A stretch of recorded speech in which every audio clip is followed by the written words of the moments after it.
Perfect. All right. So everyone on this session has given their consent to this session being recorded. Welcome everyone to Keep Going and Keep Growing. So before we get started, we're going to have a little bit of a background on what we're doing and why we're doing it. So the company that I'm with, well, the company that I have, Inclusivity Education, has started the initiative of Keep Going and Keep Growing. So this initiative is in response to the current situation of school closures due to COVID-19. We are looking at ways to support parents and professionals of students with neurodiverse students and also just neurotypical students. Having worked with neurodiverse learners, what I'm finding is that there's a concern of regression that parents are having, and they're expressing worry about where their children are going to be over this time when there's no structure of school. So Keep Going and Keep Growing is aimed at utilizing the flexibility that homeschooling offers to possibly support the development of core skills that we never get around to doing. So we're hoping that in the process, we might just be able to send back our neurodiverse learners with schools that can help them gain more from their schooling experience. And that's a bit of a background about Keep Going and Keep Growing. There are a number of sessions that we will have with different professionals. So just try and attend as much as you can so that we can support our neurodiverse learners as best as we can. So I'll give you a bit of an introduction to myself. I'm Nazia. I'm an inclusive education consultant with over 14 years of experience in inclusion and academic development among neurodiverse learners. I'm originally from Kenya, but I now live in the UK, and I operate under the name of Inclusivity Education. My experience spans from working with learners, training teachers and parents, developing bespoke programs for learners, and at this moment I work with children in East Africa as well as here in the UK. But today I am not your presenter, and so I'll introduce you to Perpetua, who is an occupational therapist based in Nairobi, Kenya. She has 10 years of experience practicing mostly in schools. She was trained at the KMTC, for those who live in Kenya, that's the Kenya Medical Training College. And she supplemented her learning with different courses and programs to improve the quality of services that she's able to offer her clients. Perpetua now runs Dynamic Occupational Therapy, which offers OT services and training virtually and on-site. So now that we have that all done, I'd like first to just go through some housekeeping rules. So as we know, this session we recorded. If you'd like your identity not to be disclosed, you can turn off your mic and your camera. In line with our privacy policy, please don't disclose the names of your children or place of work because these sessions will be aired. Please note that we're not providing any medical advice. Observe caution when performing any of the activities that we give you in this OT session. Please use the chat to make any comments if they're related to the chat, to this talk. While we're going through the slides, if you have any questions, please put them in the main chat box. We'll collect them and address them at the end of the session. If you'd like any more advice on today's topic, you can contact Perpetua directly. Her contact details will be provided on the resources provided at the end of the session. Okay, Perpetua, do you reckon that we have covered everything that we need to cover?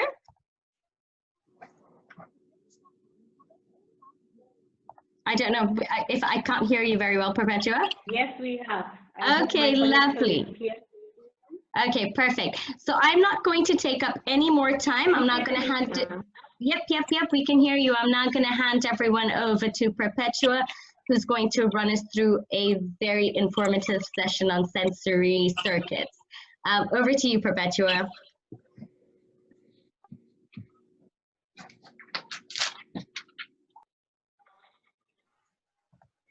Perpetua, do you hear me? Okay, great. So I just changed devices. There was one computer.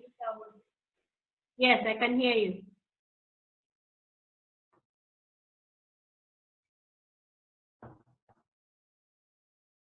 Can you hear me, Nazia?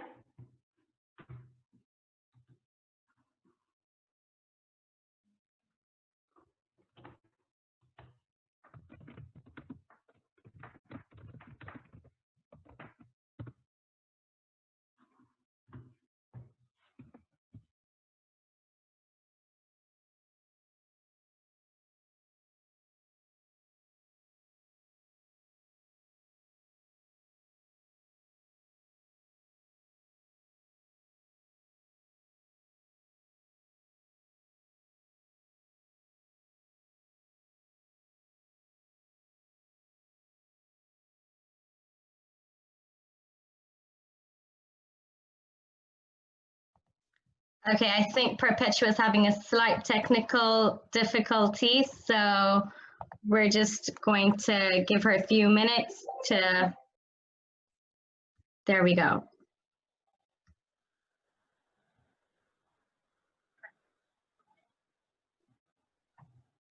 Perpetua?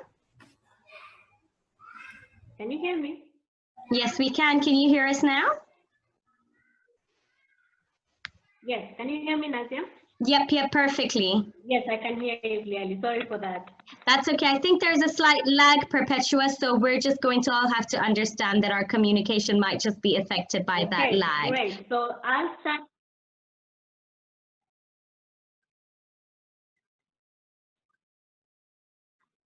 Okay. Great. So I'll start, but in case you can't hear me, Nazia, you can just touch me on my phone. Then I'll pause in case of anyone can't hear what I'm saying or see clearly what I'm explaining. I can be able to pause and then we see how we go. Sorry about the connectivity issues. Yeah, it's the technology. So I'll share my screen.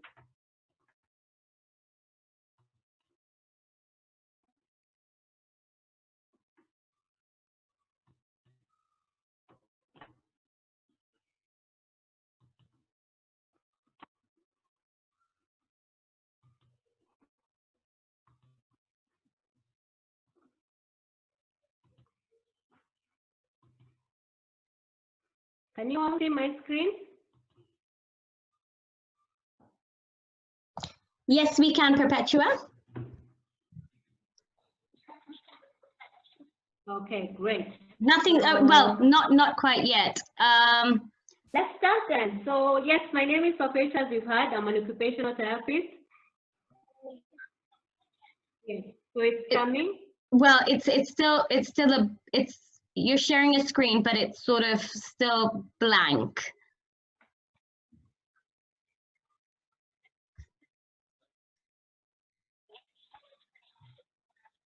Sensory circuit is movement, and why is the movement so powerful? So let's have an overview of what we're going to do today. So in the workshop today, we're going to see what is the role of the occupational therapist in a learning environment. So we might assume we all know the role of an OT in a learning environment. So occupational therapist, short form, mostly famous is OT. So we might assume, so we didn't want to assume in this workshop that we all know the role. So we're just going to do a brief overview of the role, and then we're going to describe what the sensory circuit is, and then we look at the practical strategies and activities. But before I go so far into it, thank you everyone who has joined in. Thank you for taking your time to come and learn. It is amazing to see all of you. I'm happy to see familiar faces. Happy to see you. Yeah. Great. So let's look at the role of an OT in a learning environment. So having worked in a school environment for 10 years, I've had the privilege to see children in their occupation. I've seen them in classroom, I've seen them in the dining hall, I've seen them in the field playing, I've seen them changing, I've seen them having to go through their extracurricular, if it is in a dance thing. So I've seen them in the environment. So I've gotten that privilege of knowing and seeing their strengths and what they need to work on. So by and large, if I can summarize in a picture format, that is the role of an occupational therapist. We help the children take care of themselves, teach them skills to be able to wash their hands, go through the normal self-care activities they need to do in a school setup. Play and leisure, we get to see, are they able to coordinate? Are they able to catch a ball? And how are they playing with the other students? Are their social skills great? Are they able to just interact well with the other students? On the other part of education, we just look at their fine motor skills. We get to see, are they able to write well? Are they able to visually, are they able to process whatever they're seeing correctly? Then from the classroom, we also do a bit of classroom adaptation. We get to see what can we add that will make them more comfortable. Can we add a TheraBand on their chair so that they can fidget? Can we add a slant board so that their posture can be great? So by and large, that is what I can summarize in picture form, the role of an OT.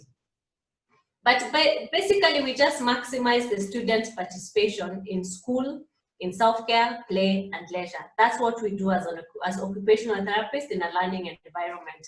So the occupational therapists in the learning environment, you hear them say they are school-based OTs. So the school-based OTs, that is their main thing.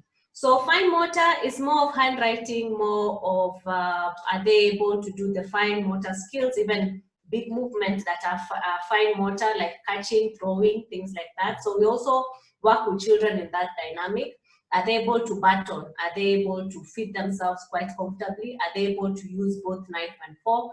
So that's what we actually work on. So then we also work on sensory processing. We get to see if there are any sensory processing challenges and we work on them. Then we also work on attention and concentration. How can we increase it if there is a challenge? And if it is good, we just say, awesome, it's good.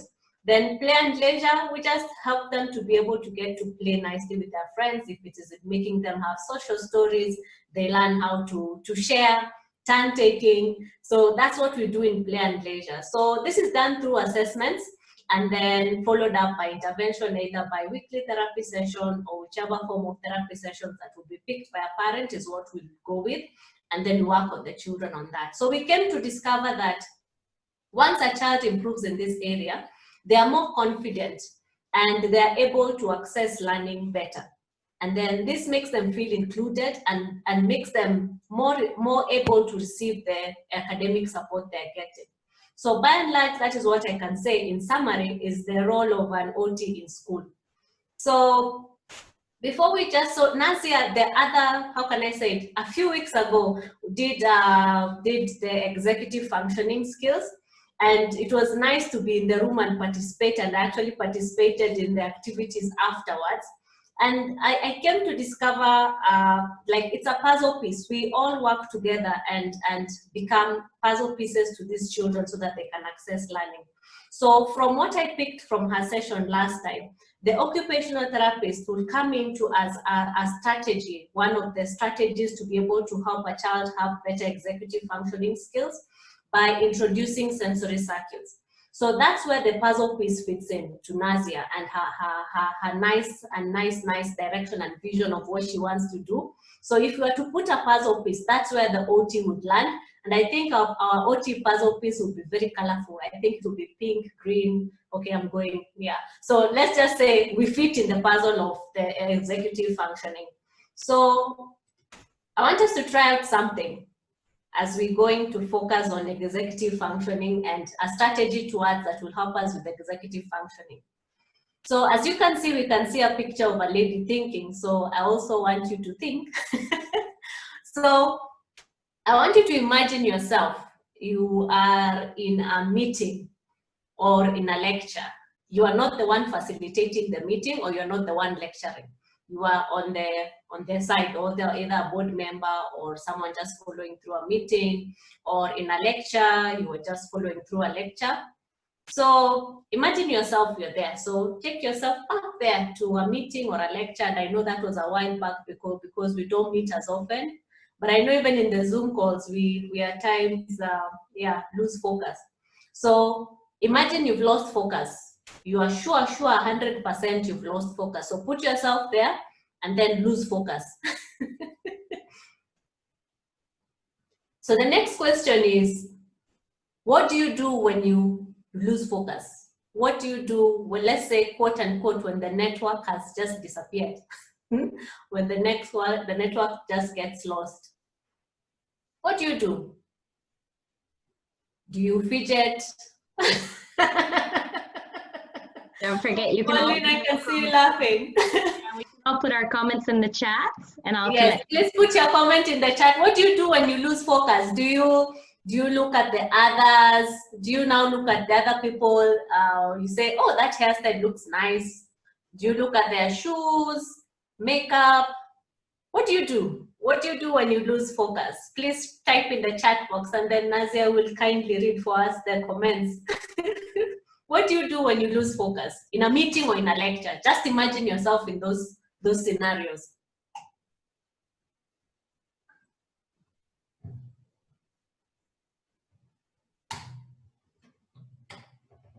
For me, I like playing with the pen. I like biting. You'll find I'll bite on the biro, the end of my biro pen. Any comments in the chat box, Nazia? Yep, definitely. We've definitely got some interesting comments, and it's interesting to see the different personalities that are out there. So we've got I Daydream, Facebook. We've got one of our attendees who writes poetry when they are daydreaming, so I think that's a lot more constructive. We've got someone who fiddles and starts to draw. Someone's mind just goes home, and there's someone who thinks about other priorities. Awesome. Thank you guys for participating. I also think about food when I get lost. I actually start thinking, when is the next meal and what am I going to eat? And then something else, when you've lost focus, what one thing, or how can I phrase it? What would you not want to happen? Like when you've lost focus, what is the worst thing you can think can happen to you when you've lost focus, when you're in that frame? What is one thing you wouldn't want?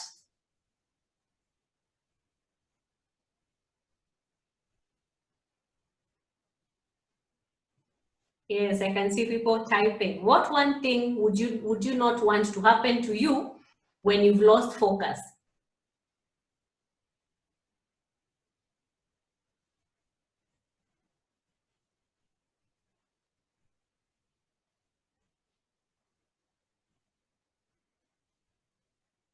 Awesome, awesome. Nazia, any feedback? Oh, plenty of plenty of feedback. So we've said someone shows you up by asking you a question. Someone saying that they would hate to laugh out loud. So I don't know if that means that they're so deep in their thought, daydreaming, that they start laughing out loud. I would absolutely hate for someone to ask me a question. Our poet has said that they would not want to be asked to read out their poem. And then we always have someone constructive, which is interesting because we have people, different personalities.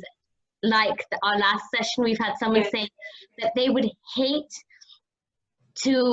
not like to not be able to catch up with the lecture. So they would miss out on that learning.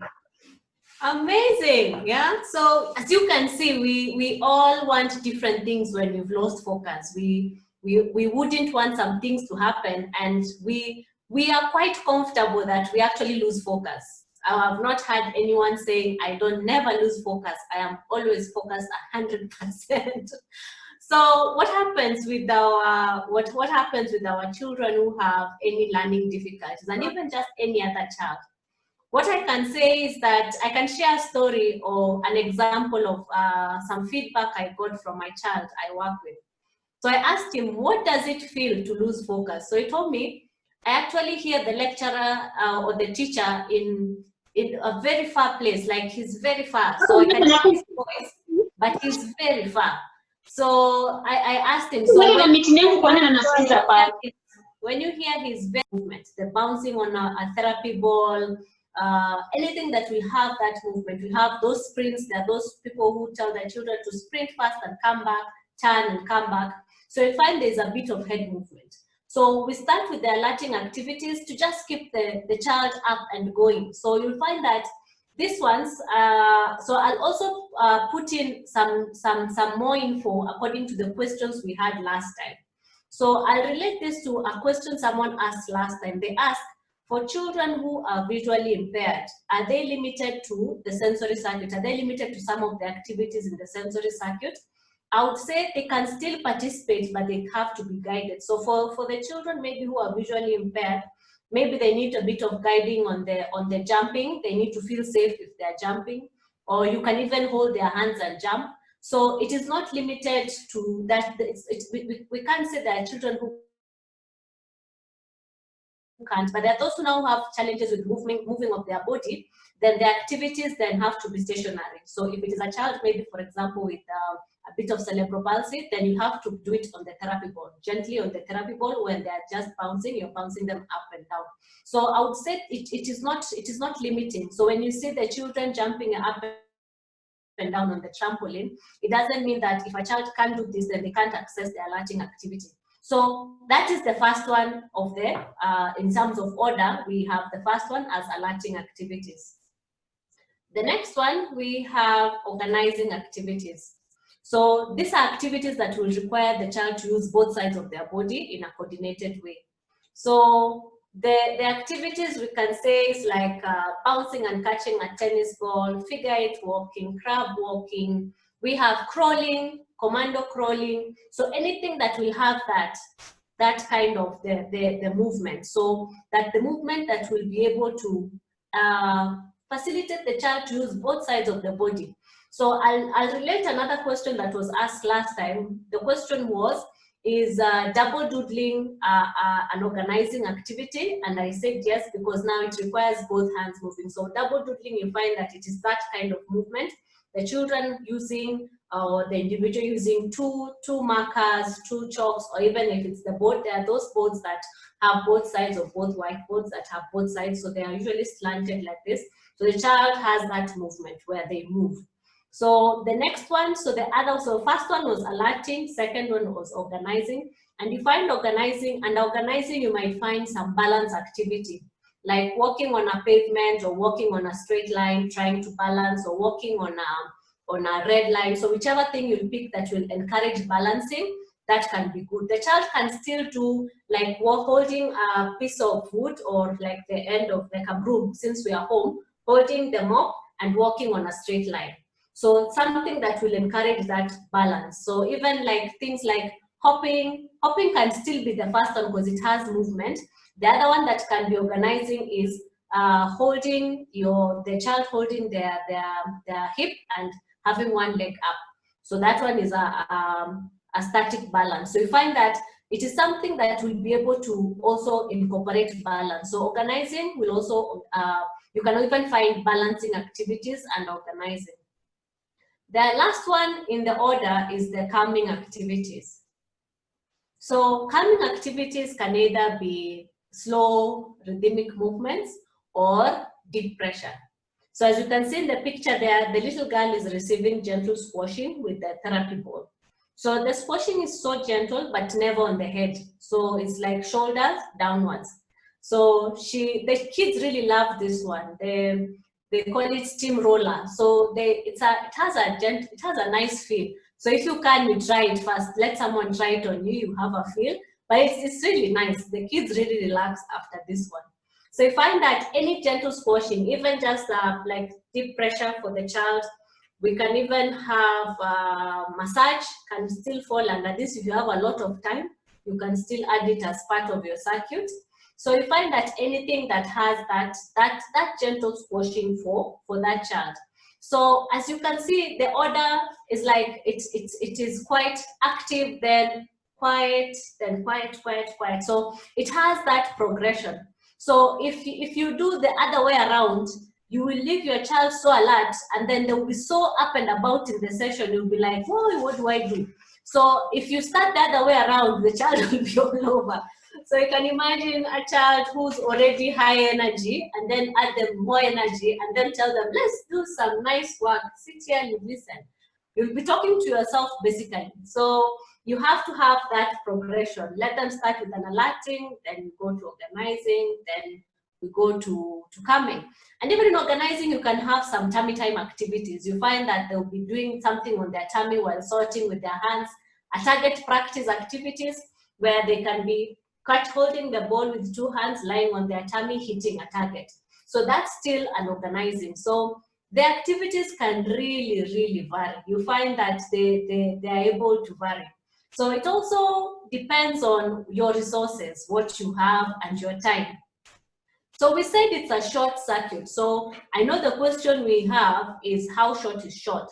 For maybe short is 30 minutes for me and short is 30 seconds for you. So let's look at the time ranges.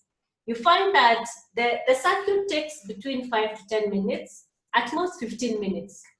And it depends on the time available, the time you have, it depends on the activity you choose, and it depends on the speed of the participant or the capability of the child participating in it. If the child has a certain limitation, then they will take a little bit longer to participate. If the child has a challenge with following steps and directions and maybe auditory skills they're not processing so well, they might take a little bit longer to complete the task. So it depends on all the 3 or all the 4. It depends on what you have. And then also, it also depends on the environment. If you pick to do outside, at times kids are so excited, they run further than where they were supposed to run. They go to the end of the field. So it depends also with the environment. If it is facilitating freedom and great movement, it might take longer. So it's just how you place it, the time you have. So you can actually do it in between a lesson. You don't have to wait until either in the afternoon to do it, or so you can actually do it in between your sessions. If you are doing a home session, it is something that you can just do it in between. So actually the 5 minutes, it is for the whole circuit. It's not just for one activity. It is for an alerting, an organizing, and a calming activities. You can actually complete it in 5 minutes. So that is in terms of time. I know the next question that will come is, what is the best time? What is the best time to do it? So it varies with you. It can be at the beginning of a school day, it can be after lunch, it can be in between lessons. But best time you find many children liking is at the beginning of a school day, because this circuit is not only for children with the learning difficulties, it is basically for all the children. All children who are in a school setup, all children at home can truly benefit from this, because we even us, we can always benefit from when our brains are alert. So anything that will make your brain alert, it can benefit everyone. So at the beginning of the school day, I've seen schools adapting this where they actually take a class through the circuit, just 10 minutes. The children do alerting activities together, they do organizing and calming, and then they go to their normal classroom. So then here they cover the child with the learning challenges and the other children who just enjoy doing the circuit.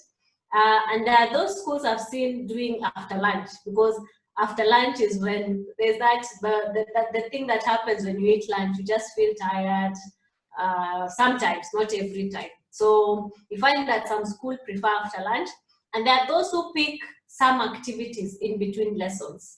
So it is at your choice to pick which one, but you find that we have those options. You can pick where you want to have it. So as I said, the who needs to participate, it's beneficial to all students. And I've seen children really enjoying the circuit because it's movement, it's fun. Some of the activities involve a bit of pushing each other, a bit of helping each other do wheelbarrow walk. So the activities that even create a social aspect to it, the activities that will help them socialize, mingle, learn to know who is heavier, who is lighter, because at times they have to carry each other while doing the wheelbarrow walk. So it also creates that opportunity for the children to socialize. So then, in addition to the sensory circuit, any child with any learning, any difficulties that creates a challenge with their learning, they might need more movement breaks in between the lessons.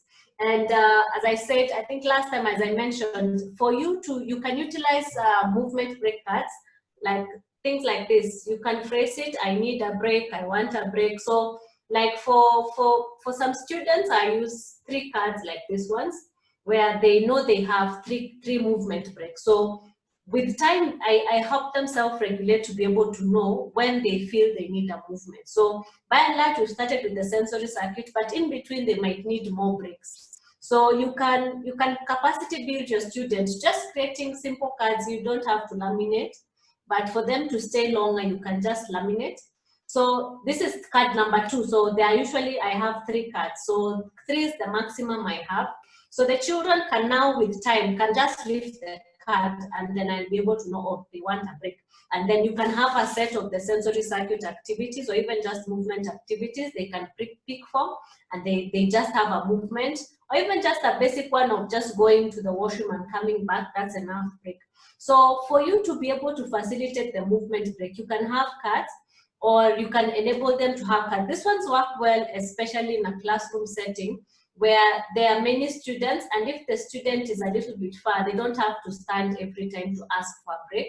They just lift their card, and the teacher is able to see, oh, let's say Mark needs a break. So then they are given their break. So they either pick the sensory corner, because there's some schools that have the sensory corner, or he just goes to the washroom and back. So you can be able to facilitate breaks for the children without really interrupting your lesson, without really stopping your class. And the child doesn't even have to get out of class. So when you hear the OT saying the child needs a movement break, it can be very dynamic. The child doesn't have to leave the class. The movement break can even be the child helping you rub the blackboard or the whiteboard. So they just come and rub for you the whiteboard. You know, it's almost time for their movement break. Just request them, Mark, please come and wipe the whiteboard for me. So you find the movement break can be fun, and it doesn't have to make the child leave the class. So in addition to just the sensory circuit by itself, there are things that will make the sensory circuit better. So you find that when we add rhythm or any other listening component, we find we now switch on the ears. So let's say, for example, we do Simon Says during a sensory circuit. So I can give you an example of Simon Says. So Simon says, jump 5 times. So the child jumps 5 times. Simon says, throw and catch a ball 10 times. The child throws and catch a ball 10 times. Simon says, push the wall 10 times. So you've added an auditory component, so where the child is able to now switch on the ears, and they need to focus much more.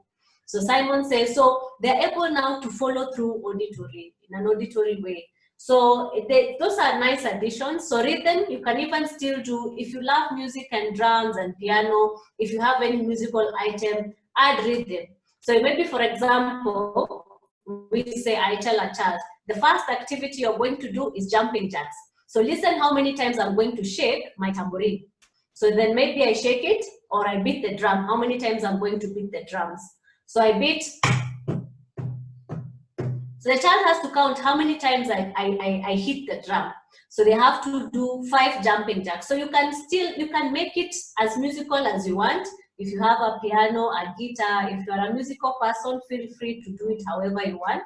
But then now this adds flavor to the sensory circuit. So in regards to resources, the resources you need for the circuit, it can take place with little or no external resources. It just depends on what you have. So for example, I can give you a circuit with little or no resources. The child does a jumping jack. The child does a cross crawl, that is an organizing activities. And then the child does their own compressions. They just do some nice squeezes. So that was a circuit with no resources.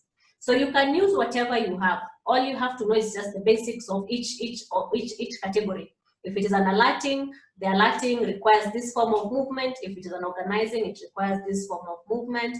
If it is a calming, it requires this form. But if you have the resources, this is what you can use. We have the swings, we have the skipping rope, the tennis ball. We have so many things you can use. Hula hoop, a chair, a bucket.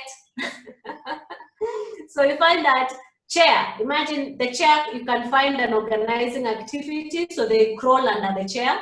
They have done both sides of the body moving while crawling under the chair. The bucket, they just throw something inside the bucket. That is an organizing activity. Hula hoop, they can crawl through the hula hoop. They can stand in the hula hoop as they throw and catch a ball.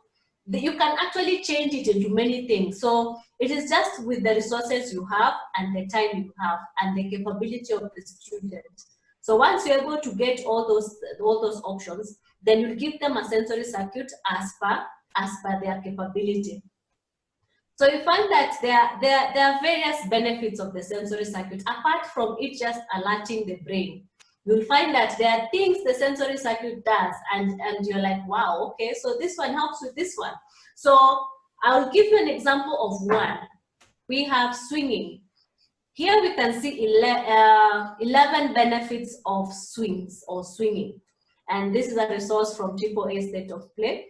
So you can imagine the swing helps with gross motor skills, helps with balance and stabilization. You'll find that the swing helps the child get vitamin D. I never thought of like the swing helps you get vitamin D, but when I read it, I was like, yeah, by the way, you get vitamin D when you swing, you're outside in the sun.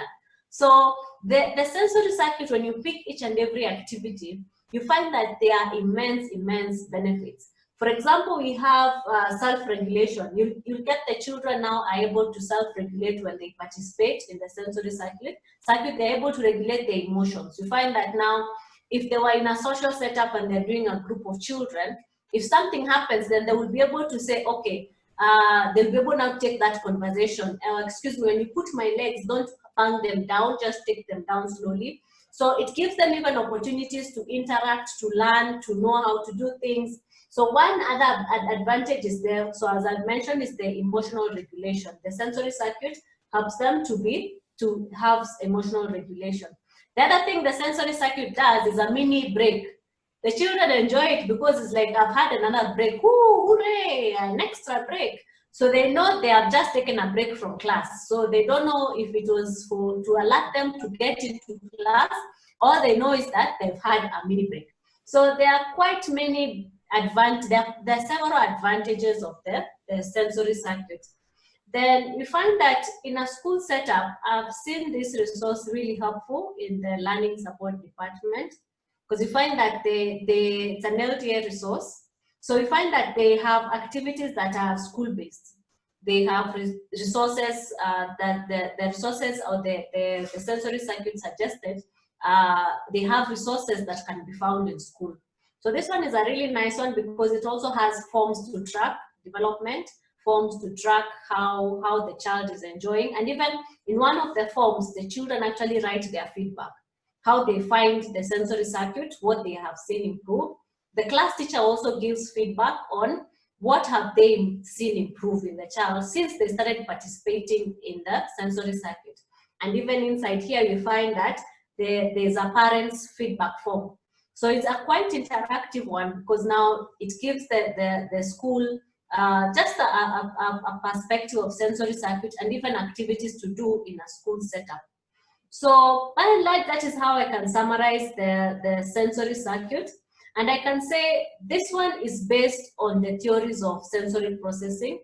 So it is more OT based. So the foundation is very OT based.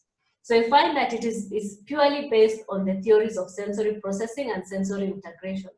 So that's why you find that if one has now more questions on sensory integration, they should reach out to an OT near them or in their region who will be able now to help them walk through them in terms of more depth and detail in terms of sensory circuit. So I've come to the end of my presentation. I know some have questions, some are like, wow, so this is how it works. Some are having some bright ideas of what they're going to try out next week or when the students open school, what you're going to try, and even in your virtual sessions.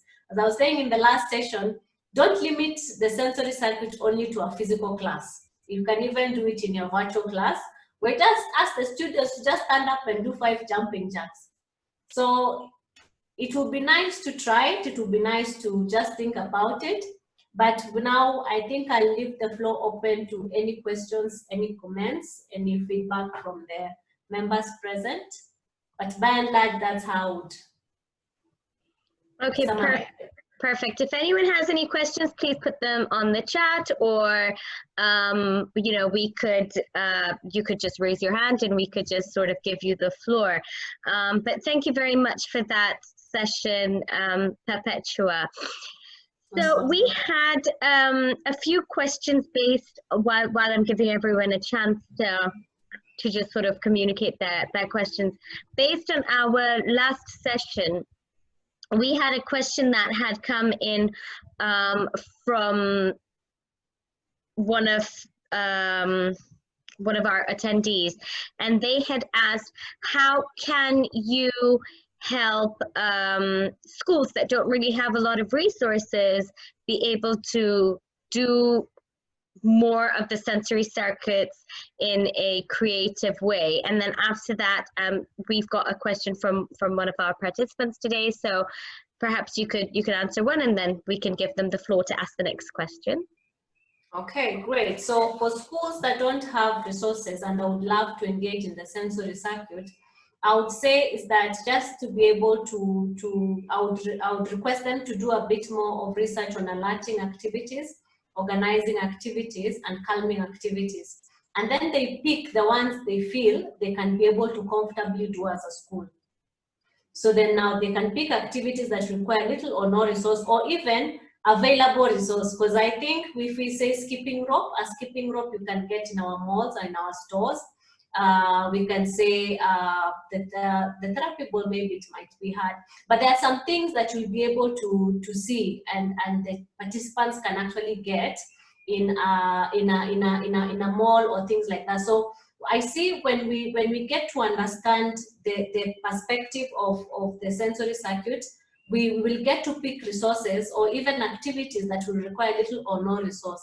The other thing I would like to encourage the school is to just create like a recording system where they get to record what they do and for how long. They get to time. I would recommend more of timing. They get to time the activity so that they get to know how long is our circuit, can we make it a little bit shorter, and also get feedback from the students participating.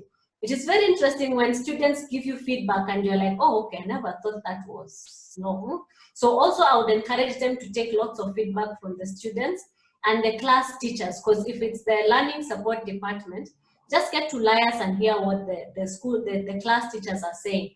Are they saying that these children are alert when they come from the sensory circuit? Are they able to do this? So do a lot of chatting, do a lot of research, but do a lot of also recording. Just record everything. Just get to know what can you be able to, how can we be able to do it. Perfect. Okay, Dave, do you want to unmute your mic and ask us your question? Yeah, sure. This might be a digression, in which case just shut me down. I really enjoyed that. Thank you. I'm working with a teenager, and I want to develop this idea of a sensory toolkit. So it's not a sensory circuit, but it's this idea of a box or whatever resources that the young person can use. There might be physical things in there, exercises. But I just wondered if that, if that's too much of a digression, just say shut up and go away. But I'm really curious about, whether you think that's, a viable alternative. Yes, thank you, David. Thanks, Dave, for that. What I can say is that for the toolkit, the sensory box, we sometimes call it the sensory box. It will have to first go back to a little bit on what are his sensory needs. So then the box will be able to meet his needs. So would like to, maybe you can get in touch with an OT who's close to you to be able to have them do like a sensory profile. So there's something, a screening called a sensory profile that actually can be done virtually. You don't have to go to the therapist, but you can get a virtual assessment of it. So then they're able to tell you the sensory needs of your teenage, I don't know if it's your teenage son or daughter, so you'll be able to get the needs of what they want. So when you get their needs, when you now get the box, it is per their needs. There are those who need the tactile, they need to feel lots of things, they need to have squishy things. There are those who need to have the biting, we have the chewies. There are those who need to have the chewies. There are those who need to have things that vibrate. There are those who need to have tactile things inside their box. So what will guide the box is the sensory profile and getting feedback from an OT. Because at times you might find that apart from the box, you might put in nice, simple adaptations like an indoor swing. things that will give your child or the teenager that feedback. You might find it is lycra. There's that lycra swing that gives that proprioceptive feedback. We have the weighted jackets, the weighted blankets, but that now comes from the profile. So once the profile is done, then they will be able to recommend what to get. So then now it's like you're feeding their sensory need. It's like, I want pizza and you get noodles. I will eat the noodles, but I would have enjoyed the pizza more. So that's what I can say in regards to the sensory box or any sensory adaptations in the house. Perfect. So before we move on to the next question, Dave, so one of the things I just like all the attendees to know is part of our Keep Going, Keep Growing initiative, sometimes I get tongue-tied when I'm saying that, is other than creating a platform where parents and professionals can come and learn, one of the things we do try to do is try to give you a bit of a takeaway in terms of a printable resource or reading material. So based on your question, I was going to talk about this later on, but that's okay. Based on your question, these are the resources, and Perpetua could just very quickly talk about them with regard to what you were saying. So this is one of the resources that you will be going away with, and I will send those over to your email, and I don't know if that would link to what you were asking. Can you all see that? Yes. Okay, brilliant. Perpetua, if you could please explain this to everyone. Yes, so this is a simple card that will give you just a visual of the alerting, the organizing, and the calming. So even with a teenager, I've worked with teenagers, and I find that any movement they're happy with the movement as long as they understand the why. When they get to feel like, I now understand why I need to move, then they're able to participate more in the movement. So the jumping jacks are good, the skipping, the hopping, the jumping on the trampoline is a nice one. Then the organizing, we have bouncing and catching a tennis ball. Target practice is a nice one. Anything that even swinging, that will help them get a target practice. Tummy time, it has to be so creative for a teenager. I would put, for example, them on a therapy board or an exercise ball, completing a puzzle piece, or completing something that is constructive, or even getting to draw. If there are people, they have an interest in art, or I have an interest in writing, you can put them on a ball, or you can put them on a ball and they complete some writing activity on the wall. You stick something on the wall and they get to do it in that. So for the teenager, I would make it a little bit more challenging, but it challenges them and they're like, oh, okay, that was interesting. Then another one can be wheelbarrow walking for the teenager. And if you have steps, wheelbarrow walking up a few steps, that one really works on the core, and still it's an organizing activity. For calming, for a teenager, it will be more of, I would encourage more of gentle squash. If you still have the exercise ball, just do the steam roller, but just avoid their head, and make sure always their head is on the side. So as you saw the little girl, the head was on the side. So just do a steam roller till the back. So put adequate pressure for the teenager so that they feel, oh, that feels nice. So it's like a simple massage, but now with a ball. So that would, if I was to pick a sensory circuit for a teenager, I would put it like that. So then they really engage. So they have to engage with the sensory circuit. The blanket tortilla is more for the little tiny ones. They like imagining their food. I've never understood why, but they really like feeling as if they are food.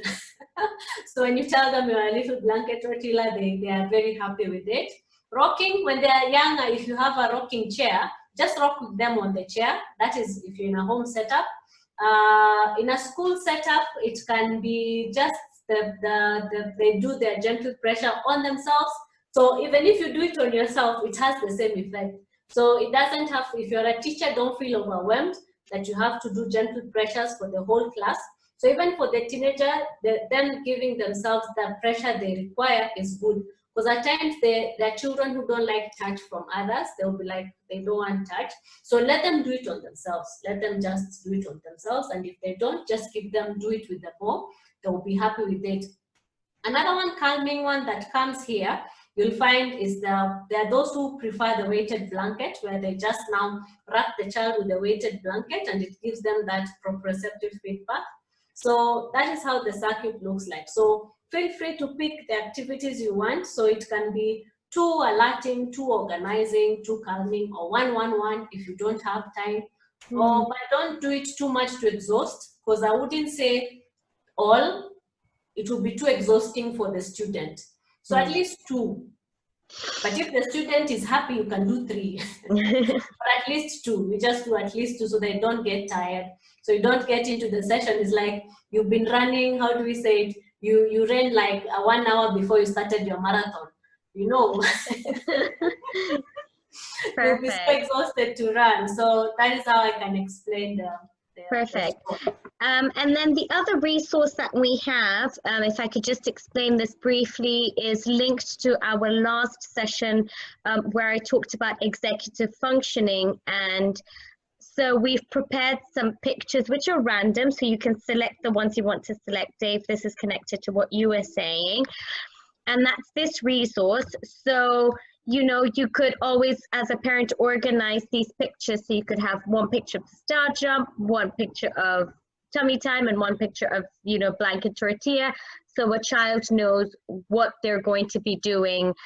So Dave, you know, this might be something once, you know, as per Perpetua's advice, you get further advice from your from the OT for the students you were talking about. There might be some things that might be difficult to put in a box, so you could always have a bit of a list or pictures or words, and that just might help with the access. So this is another resource that parents will be receiving. Okay, Perpetua, we have got another question. Please give practical examples of how a school can create a sensory corner in the classroom using low-cost resources. So very similar to the one we had previously. I think the emphasis here is that low-cost resources. Low-cost resources, yes. So for a sensory corner in a classroom setup, one, we need to consider the space in the class. So how big is the class? And where is the corner? So the corner has to be selected either at the back of the class. So at the front, it creates lots of distraction. So it's usually at the back of the class, and they have something called a sensory bin. So inside the bin, they have various activities. So you find they have a tactile where there's a toy that they have to touch and feel, or they will have a tactile or one that is quite soft and squishy. So we have nice squishy things in the sensory corner. So any toy you find that is squishy or toy that will require any manipulation, which doesn't make so much noise, because what happens in the sensory corner, if it's a bit noisy, then it's now distracting. It's a disadvantage to the class. So I would put things that are easily available, because you find that the nice squishy things can be gotten at malls or stores that have discount stores. I think they're ones that things that cost $1 or less. So you find that there are those things that you can get. So what I can advise in the sensory corner is for the teacher to be able to get resources according to the needs of the class. Because you might find there's a student who requires lots of tactile. So in the class, just in the sensory corner, just have lots of tactile. Also in the corner, just have something like the lap pads or the weights for the lap. It can be easily be made from tailors. You can find that our tailors can easily make even locally. So you can get nice lap pads for the children just to put on their lap pads so they have weight on it. Another thing I can add in the sensory corner, I'm trying to think of things that don't make noise in the class.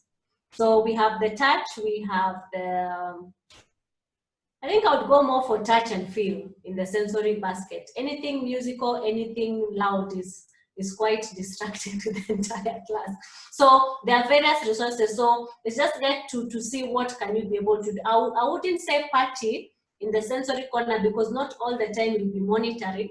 And when it goes to the children's clothes or the carpet in the sensory corner, it doesn't come out, or even their hair. So the child might get creative and just put party or slime on their hair. So you can imagine now tidying up after that child. So I wouldn't put anything that would require pouring, anything that is anything that would require lots of tidying up anyway. So for the resources, is just getting that box that will have to give the children diversity of what they can do. And even matching, the Velcro matching, you can have something like more educational where they do Velcro matching. things that they can do in the corner, matching and sorting, activities that have matching and sorting. Yeah. Brilliant. Thank you very much for that. And I've never really thought about the impact of putty. And it's true because you can't monitor, but then there's also that risk of a child deciding to eat the putty, which wouldn't end very well. Okay, so the next question that we have, please keep your questions coming. We will not miss out on any. The next question we have is, in a classroom setting, is the OT supposed to stay in the classroom as the teacher is doing the lesson and then interrupt for the sensory circuit? So I feel like there are many, okay, I love the questions that are coming. I feel like there are many components to that question. Yeah, go on. Yes, so what I can say, the OT intervenes in different ways. So I'll say the one the participant has just mentioned. There's something called the push-in, where the therapists do the OT session in the classroom.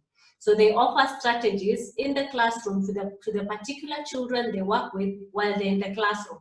So like, for example, in a pushing session, I would go in, if I was working with writing with a particular child, we sit, they start doing their writing, I get to see the adaptations, they have their slant board, then I'll go position something in their hand and then I'll get the grip, put it there, they try it. So the push-in session is an OT present in the class, but they do not interrupt the lesson. They are just focusing on that one student or those two students, and they just give the services to the child while in a classroom setting. The OT then, if there's a sensory corner and this particular child needs that space, the OT will just take the child, work with the child for 2 minutes or 3 in the sensory corner, and then the child continues with the education. So that is a push-in session. There's another one called the pull-out, where we pull them out for the sessions outside the classroom, where we do it mostly for our children. So they get the undivided attention of the OT and they are able to engage and things like that. So if this OT is in a push-in session, then the sensory circuit is integrated in the learning. The teacher is able to know the OT is in, and we find that the OT talks to the teacher way before the lesson. So we say, today I'll be coming in for, let's say, Mark's push-in session. So these are some of the activities you can do in between the classes. This is the sensory circuit you can try before the class starts or the lesson starts. In between the lesson, you can try this. And at the end of the lesson, if need be, you can try this. So you can find the teacher might try too. So you find that they actually don't interrupt the class. They are just facilitating for this particular child or this particular children to access the education and still access a form of therapy in class. Perfect. Thank you for that, Perpetua. I was moving my lips and then it came up that I was muted. So I'll ask the next question, Perpetua, and then perhaps I could connect it to what we were talking about, executive functioning, and then you could let us know from an OT's perspective, because it's not really on the sensory circuit, but I think this is what we're doing. We're supporting families as much as possible. So I think this sort of is in between what we were talking about last week and what you're talking about this week. The question is, still within the sensory needs, my daughter is a chewer. How can we delay chewing while focused work is happening? So Sarah, as far as the executive functioning is concerned, and the reason I was quite like, oh, this is a nice question, is because I'm running a few teletherapy sessions and I have a teenage boy I'm working with, and he chews anything. And today he had his chew in, it was being very distracting. So at that point, we start to think about his executive functioning, and we're trying to get him to engage in what you'd call response inhibition and the urge for him to chew. However, it is a sensory need. So what we did with that particular student is we provided him with a visual first and then card.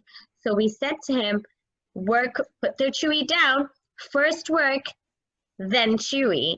And we were able to do that because we broke down his work into very short, small bursts. So we were not expecting him to spend half an hour before he was able to access his chewy, because he clearly needed it. However, it was interfering in the experience, the learning experience. So that is one thing that we did, and I'm happy, you know, to organize another executive functioning talk. We had some interest last week, and invite you to that, so that way you can possibly see how that comes into play. But now I think it's important that we get the OT's perspective on, you know, just that concept of delaying the chewy. And yeah, go ahead, Perpetua.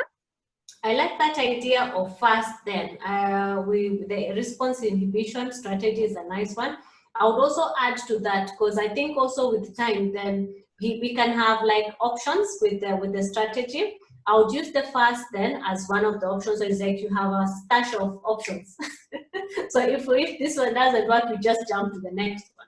I would also go to meeting his sensory need for any oral sensory need by use of thick fluids. So if you're in a lesson and he needs to drink some water, just not really thick fluids, use a straw, that the little tiny ones that will require more pulling. So you'll have to pull very hard. So it still gives that sensory feedback. Then also anything that requires sucking. So if he can have like sugar-free meals or something, sugar-free something that he's able to suck on something, that gives him that feedback. So anything that will give him that feedback, or even something cold. We always say if he can take something cold also gives that feedback. So it's like we're feeding the sensory need in his mouth area with different options. We have the chewy, but there are those who prefer lollipop. So I don't know if he does take sugar or sugar-free. So there are those options you have. We have temperature, we have sucking. So something that will give him that.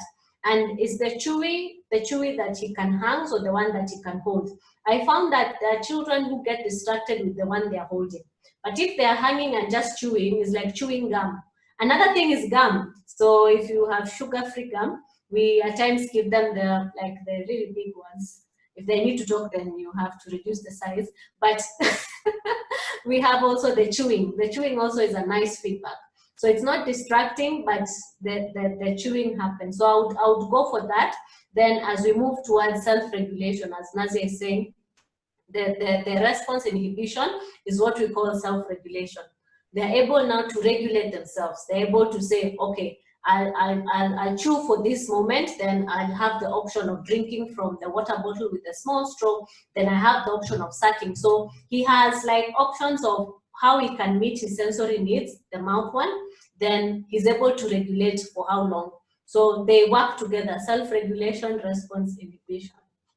Yes, and I think one of the things, if I just look at everything, all the questions that have come, and what you've just now said, you know, when we had a question of what do we do in the classroom, and Perpetua, you said, have a conversation aside with the teacher, and you're an OT, so you talked about, you know, accommodations that need to be made there.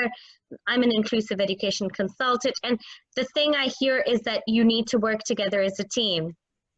You've got to work, because you all borrow from one another, and that's what a holistic approach is really all about. So thank you very much for that. And I love the ideas. I never knew about like cold liquids. I had no idea about that, and I'm now thinking about the many students who I'm going to pass that information over to. Thank you very much for that.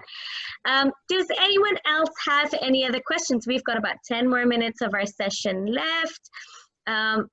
So one of the things I'm just going to throw in while we're waiting for anyone to think of any other questions is Perpetua does virtual sessions. So if you would like for some advice, please reach out to her, because there are lots of avenues, and geography is not an issue anymore. So please reach out to her, and I'm sure, you know, she will be able to support you in the capacity of an occupational therapist, especially at this very trying time of our year and, well, of the next few months. So I feel like a lot of the students that I work with who have from Kenya, who have Perpetua as their OT, it's their needs, their needs are being met, and that makes my job a lot easier as well.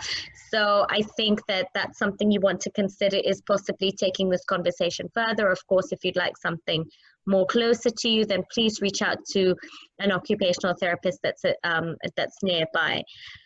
Okay, here, oh, and Perpetua said crunchy snacks are also great sensory feedback for children who love chewing. So carrots and things like that.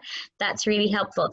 Does anyone have any other questions that they would like to ask? Okay, I will take this as a no. Perpetua, do you want to move on to the next part after the Q&A section? Yes, we move to a nice, great part where we will write down what we are going to try this week. What you're going to try, what part of the sensory circuit would you like to try this week? It will take just 3 minutes. Just grab a book, a pen, a diary, just type it on your computer, your Google Calendar, or your whatever mode you like to prefer to take notes. Just think about the sensory circuit and the student you work with, or the students you're going to work with, even virtually. Just write, what 3 things would you like to try with your students this week? And if you're not trying it on a student, also write, what 3 things will you try this week? Because as I said, the sensory circuit is just not for the students. Try it and tell us how it feels in the feedback session on Saturday. So please take time to just write it. What 3 things are you going to try this week? Be specific, write the time, the date, is it, do you want to try it in the morning, on Wednesday? Do I want to Wednesdays tomorrow? Do you want to try it on Thursday? So write the specific time. So at times I find it so helpful to be so specific with what you're going to try. Scheduling it in the calendar, that pushes you to do it, because at times we never get, many a times we never get extra time. So when you schedule it, it creates, thank you Nazia for putting up the activities. That's okay. Do we want them to put it on the chat? Yes, they can even share it on the chat so that you're able to see and even see what other people are going to try. So you can share it on the chat or you can write it, but feel free to just take time to just plan. What are you going to try? Because at times when you try, that's when you're like, oh, I saw this, so what does this mean when I see this? I did this to this child, and then it was like this child gave me this feedback. So the trying bit is a nice one. So just write what you're going to try, or even what you're going to research on. Sometimes you don't want to try it, but you want to research further. So just write, what are you going to research further on? Is it the alerting? Is it just the basically sensory circuit? Is it sensory circuit, for example, teenagers? Is it sensory activities for, just take the time to plan what, from the take home of what you've taken from today, what are you going to try? What are you going to do? So I think we have half a minute remaining of the 3 minutes. So I'll chat less so I stop distracting you from writing.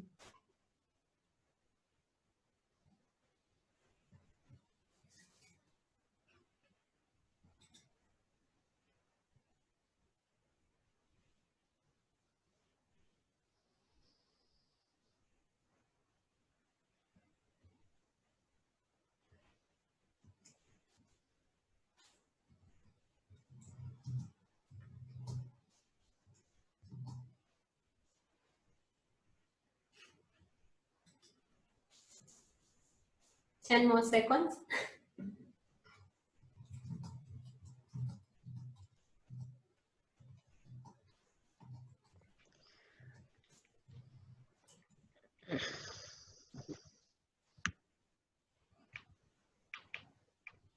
Yeah, thanks, Dave. I can see you're saying I'm going for the party. My son used to be obsessed with slime. Now I know why. Yes, he needed that sensory tactile feel. So the party has different strengths. So try so you'll find there are various different types. You can find it on Sensory Direct, whichever country you're at. You just find which platform is selling. the thing with party is that try not to mix them, because when they mix, the strength changes. So you find that if it was one that was building on their hand strength, it reduces. So encourage him not to mix it, so then it will just have the right strength. But party sure is a nice one. And activities for party, you can hide beads inside the party, they can roll and catch the party, they can create a pack. I was working with a preteen, and they created a pack out of party items. So they created a snail pack for me. So they created tiny little snails, so you can imagine how long that it took. So you can do so many things with the party. I'm also seeing if I'm pronouncing your name correct, Saira. So I'll try breaking up with some session. My child is full of energy. Awesome. I will aim to structure some sessions with energizers. Awesome. Sandwich with some focused learning and with calming strategies. Great. I will also try the middle exercise to help my daughter's focus. Awesome. Wow. That is an activity-packed week. Yeah. Yes, jumping on a therapy ball, bouncing on the therapy ball, yeah? But jumping is, whoa, is like flying off the therapy ball. So I would say bouncing on the therapy ball, draw your boat. Yes, that's a nice one. Party, whoa, party is getting some nice, it's getting some boats over here. If we were to look at boats. We look into response inhibitors, yes, Maeso. Yes, do more research, good to follow up. Yes, Pauline, you'll concentrate on alerting and forget organizing and calming, so that I will try commando crawling, commando and crawling and swinging. So yes, so it will be, yes, so I like that one. So concentrate on alerting. I'm not sure what you mean forget organizing, but yes, I can see you have a structure of what you do. Am I getting the? I think Pauline is saying that they used to concentrate on alerting and then would forget to do the organizing. Yes. That's okay. Yes, Pauline, so great. So yes, let's do alerting, organizing, and calming. So that one gives that nice progression. So I like the feedback, yes, and I know some of you have just written in your own books. Very good. Awesome. So I'm picking that the learners, we've all learned something. I've learned something also myself. I like feedback, so I've learned a lot from your feedbacks. So thank you so much, Nazia. I'm grateful for that opportunity to share with your parents. And thank you for listening. Thank you for taking your time on a busy Tuesday evening.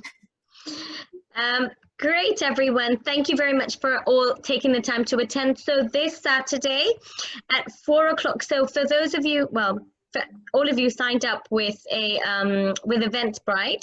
So on the ticket, you can access the same link. It said that there's a follow-up session, which is this Saturday. So we have a follow-up session to sort of touch base with you and find out, okay, what did you try? What worked? What didn't work? What do you need help with? Clarification. And it's a really great time for us to sort of just regroup and just learn from one another and create a little nice online community of families and professionals that support each other. We've got a few things on the chat. I've lots. Thank you, Maeso. And we look forward to. Okay, so we would like to see more okay, so before you leave, if you can just put down a few topics that you think you would be interested in us exploring, and for us to look for professionals who could help us with those. If I'm not able to do them myself, a lot of the OT ones can come from Perpetua, and we do have contact with behavioral analysts, educational assessors, so please just put down requests and suggestions of topics that we could have sessions on, and we'll definitely take those on board. Until then, have a great week, keep safe, but still try to get some fresh air, and yes, we can conclude this meeting. Thank you very much, everyone.